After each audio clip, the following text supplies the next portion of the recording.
Hello అండి, welcome to easy cooks.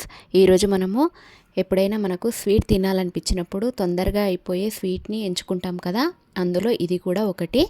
ఇప్పుడు మనము సాబుదానాలతో కీర్ చేయబోతున్నాము. ముందుగా మనము ఒక బౌల్ తీసుకొని అందులోకి సగ్గుబియ్యంని 1 కప్పు వరకు ముందుగానే నానబెట్టుకోవాలి. ఒక హాఫ్ అన్ అవర్ నానబెడితే మంచిగా అవుతుంది, తొందరగా అయిపోతుంది. ఈ సగ్గుబియ్యాన్ని ముందుగా మనము వాటర్ వేసుకొని ఇలా ఒకసారి కడుక్కున్న తర్వాత మళ్ళీ వాటర్ వేసుకొని నానబెట్టుకోవాలి. ఒక హాఫ్ అన్ అవర్ నానబెట్టుకుంటే సరిపోతుంది. ఇలాగా నానబెట్టుకొని పక్కన పెట్టేసుకుందాము. తర్వాత ఒక బౌల్ పెట్టుకొని అందులోకి నెయ్యి వేసుకొని కొన్ని డ్రై ఫ్రూట్స్ని వేయించుకుందాము. మీ దగ్గర ఏ డ్రై ఫ్రూట్స్ ఉంటే అవి వేయించుకోండి. నేనైతే ఇందులో గుమ్మడి గింజలు, వాటర్ మిలన్ సీడ్స్ అండ్ కిస్మిస్లు వేస్తున్నాను. ఇవి వేయించుకొని ఇలాగా పక్కకు తీసి పెట్టుకోవాలి. తర్వాత ముందుగానే మనం నానబెట్టుకున్న సగ్గుబియ్యాన్ని ఇందులోకి వేసేసుకుందాము.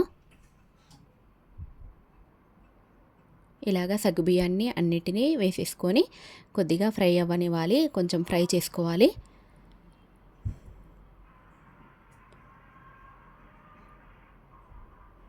ఇలాగా ఒకసారి కలుపుకున్న తర్వాత అందులోకి ఒక 2 కప్పుల వరకు పాలను తీసుకున్నాను నేను ఇక్కడ.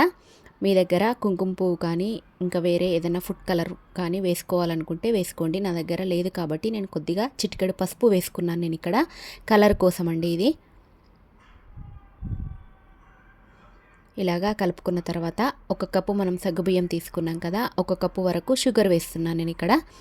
కొద్దిగా ఎక్కువ స్వీట్ తినే వాళ్ళైతే ఎక్కువ కూడా వేసుకోవచ్చు, కానీ నేను ఈడ 1 కప్పు సరిపోతుందని 1 కప్పు వరకు షుగర్ని వేసుకున్నాను. తర్వాత ఒక హాఫ్ స్పూన్ వరకు ఇలాచీ పౌడర్ని, తర్వాత ఈ డ్రై ఫ్రూట్స్ని వేసుకొని ఇలా చిక్కబడగానే మనం పక్కన పెట్టేసుకుంటే సరిపోతుంది.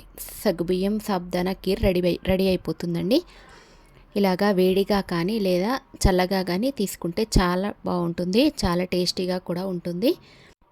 అలాగే వీడియో కనుక నచ్చినట్టయితే లైక్ చేయండి, షేర్ చేయండి, సబ్స్క్రైబ్ చేసుకోండి.